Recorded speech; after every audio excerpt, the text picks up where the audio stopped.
თუ დაეცემი, ის წამოდგომაში არ დაგეხმარება. თუ შეცდები, ის სახალხოდ დაგცინებს. ის ნერვებზე თამაშის ვირტუოზია და კოჟრებზე დაბიჯების დიდოსტატი. ის შეიარაღებულია მიკროფონით და ძალიან საშიშია.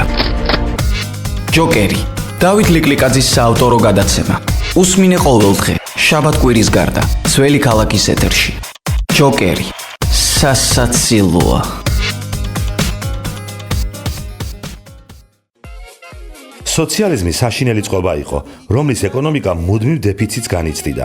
მითი სოციალიზმის სიძლიერის შესახებ ჯერ კიდევ ამერიკის შეერთებულმა შტატებმა დაანარცხა მიწაზე, როცა საბჭოთა კავშირი იყო. არსებობდა კიდეც ასეთი ფრთიანი გამოთქმა: დავეწიოთ და გავუსროთ ამერიკას. და აქვე ნოდარ დუმბაძის ფრთიანი ფრაზაც: კი, დავეწიოთ, მაგრამ არ გავუსროთ. შარვალი გვაქვს გამოთხელეზილი და დაგვინახავენო. ეს გადაცემა ჯოკერია. მე დათო ლიკლიკაძე ვარ, თქვენ გვისმენთ რადიო ძველი ქალაქის ეთერში FM 107.9. გამარჯობა. ჩვენი ქვეყნის მოქალაქეთა გარკვეული ნაწილი სოციალიზმს ისე მისტერი სინამდვილეში არ იცის, რის ფასად უჯდებოდა საბჭოთა კავშირს რძის მდინარეები და კარაქის მთები. ცხადია, მთავარი ფასი ამ სისტემის დემონტაჟი იყო, რომელიც ლოგიკურად და არა სამწუხაროდ ჩამოგვემხო საბჭოთა ხალხებს. მაგალითად, საბჭოთა კავშირი ხორბლის ქვეყანა იყო, მაგრამ 16% დეფიციტის გამო კანადიდან შემოგვდათ ხორბალი. სამაგიეროდ CSRK 16-ჯერ უფრო მეტ ხორბალს საკრებ კომბაინს აწარმოებდა, ვიდრე ამერიკის შეერთებული შტატები და კანადა ერთად. და ეს პროცესები ქვეყანაში მასობრივი შიმშილის ფონზე მიმდინარეობდა, ხოლო უკრაინაში საკვების დეფიციტს დაახლოებით 6 მილიონი ადამიანი შეეწირა. ახლა რაც შეეხება ცხოვრებას სოციალიზმში. 1993 წელს საბჭოთა ქალაქებში მოსახლეობის 30%-ს კომუნალურ ბინებში უწევდა ცხოვრება.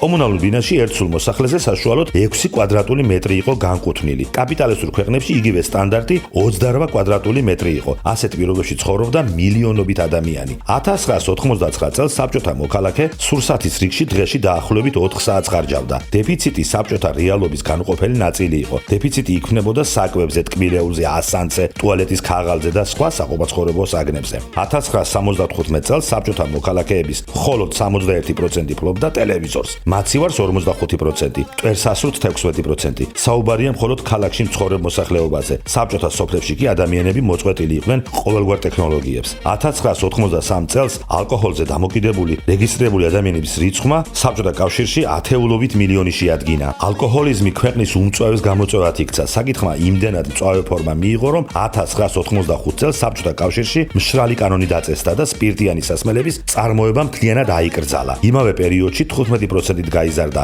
სპირტის შემცველი შუშის საწმედის სითხის გაყიდვები, ასევე 25%-ით გაიზარდა სპირტის შემცველი ფეხსაცმლის საწმედის საშუალებების გაყიდვები. დიახ, სწორად მიხვდით, საბჭოთა მოქალაქეები მაშინ სვამდნენ შუშის საწმენდებს, ფეხსაცმლის საწმენდებს, ხსნარებს და ოდიკოლონებს თავისთავად. ყოველწლიურად საბჭოთა საავადმყოფოებში ამ სითხეების ინტოქსიკაციით 9 მილიონი ადამიანი ხვდებოდა. და ამის შემდეგ რომელ სოციალიზმის მისტირით ხალხნო? ეს გადაცემა ჯოკერია. მე დათო ლიკლიკაძე ვარ. შევხვდებით ერთმანეთს ყოველდღე, შაბათ-კვირის გარდა. თუ დაეცემი, ის წამოდგომაში არ დაგეხმარება. თუ შეცდები, ის სახალხოდ დაგცინებს.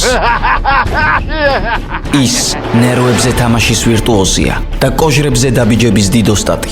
ის შეიარაღებულია მიკროფონით და ძალიან საშიშია. ჯოკერი, დავით ლიკლიკაძის საავტორო გადაცემა. უსმინე ყოველდღე, შაბათ-კვირის გარდა, ძველი ქალაქის ეთერში. ჯოკერი, სასაცილოა.